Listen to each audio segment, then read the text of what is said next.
بڑی عجیب کہانیاں لکھی ہیں.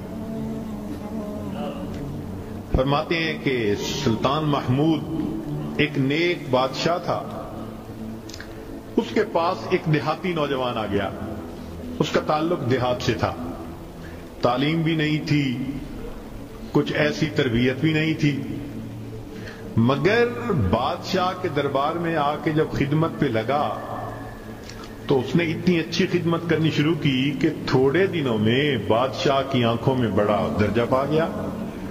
بادشاہ نے اپنے مقرب بندوں میں شامل کر لیا.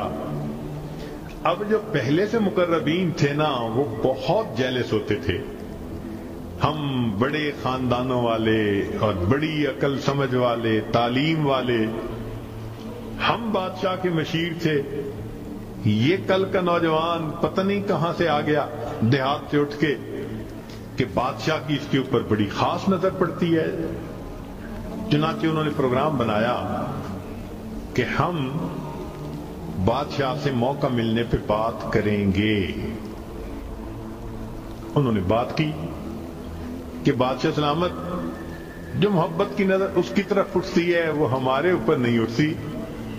حسب میں ہم اچھے, نسب میں ہم اچھے, مال میں ہم اچھے, عقل میں ہم اچھے, لیکن محبت کی نظر اس کو جو مل گئی وہ ہمیں نہیں مل رہی. تو بادشاہ نے کہا کہ اچھا, میں کسی موقع پہ اس کا جواب دوں گا. اب بادشاہ نے کیا کیا کہ ایک پھل منگوایا جو بہت کڑوا تھا. کاشیں بنوائیں اور کاشیں ان سب لوگوں میں تقسیم کر دیں جو اعتراض کرنے والے تھے, اور ایاز بھی وہیں بیٹھا تھا. تو جس جس کو وہ کاش ملی اس نے منہ میں ڈالا, تھو تھو. بادشاہ سلامت بڑا بہت کڑوا, توبہ توبہ بہت کڑوا. سب نے اپنے منہ سے وہ پھل نکال دیا اور کہا کہ بادشاہ سلامت یہ بہت کڑوا ہے. تو بادشاہ نے جب ایاز کو دیکھا تو وہ مزے سے کھا رہا تھا. تو بادشاہ نے اس سے پوچھا کہ ایاز, یہ کاش میٹھی ہے جو اتنے مزے سے کھا رہے ہو؟ اس نے کہا بادشاہ سلامت ہے تو کڑوی, کھاتے کیوں جا رہے ہو؟ اس نے کہا بادشاہ سلامت, میرے دل میں یہ بات آئی کہ جس بادشاہ کے ہاتھوں سے میں زندگی بھر میٹھی چیزیں لے کے کھاتا رہا, اگر آج مجھے کڑوی بھی مل گئی تو میں اس کو واپس کیسے کروں؟ عمر بھر میٹھی چیزیں لے کے کھاتا رہا, آج کڑوی بھی مل گئی تو واپس کیسے کروں؟ کاش کہ یہ چیز ہمارے اندر آ جاتی کہ جس پروردگار کی نعمتوں سے ساری زندگی ہم انجوائے کرتے رہتے ہیں, اگر کبھی کوئی اس کی طرف سے آزمائش کی گھڑی بھی آ جائے تو ہم پھر شکوہ کیوں کرتے ہیں؟ اب بادشاہ نے سوچا کہ بھائی یہ لوگ جو بہت اعتراض کرنے والے تھے نا, ان کے سامنے کوئی اور ایسا ہیلا کرنا چاہیے کہ ذرا ان کو بات سمجھ میں آ جائے. تو ایک دن بادشاہ آیا اور اس نے کہا کہ دیکھو بھائی, آج میں تم سب کی عقل کا امتحان لوں گا, تمہارا آئی کیو لیول دیکھوں گا کیا ہے, اور میں دیکھتا ہوں کہ کون اس میں پاس ہوتا ہے. اب جب بتا دیا تو سب بڑے محتاط ہو گئے. بادشاہ نے ایک موٹا سارا ہیرا دکھایا, دیکھو یہ کتنا قیمتی ہے,